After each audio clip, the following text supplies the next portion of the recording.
If you try to upload a SVG file through your media library,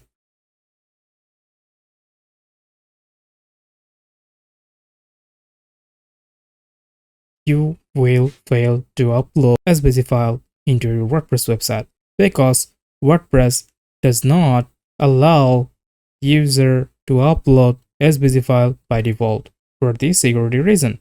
SVG files are XML based, meaning they can contain scripts or malicious code that hackers can use to execute cross-site scripting attacks or inject harmful content into a website or into your website. But if you are a Divi Torque Pro Plugin user, you do not need any another plugin to enable this feature. Just navigate through the Divi Torque and go to the plugin settings. From the plugin global settings, you will see enable SVG upload option. Just enable this toggle and let's see the magic. Go to the media, add new media file, select files, select any SVG files.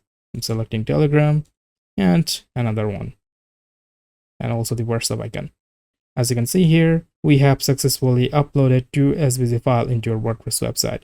And this feature also ensures the sanitization of the SVG files. Sanitization guaranteed that uploaded SVG files are safe and secure and do not contain any malicious code. To get our plugin insight, to get our plugin tutorials, don't forget to subscribe WordPress.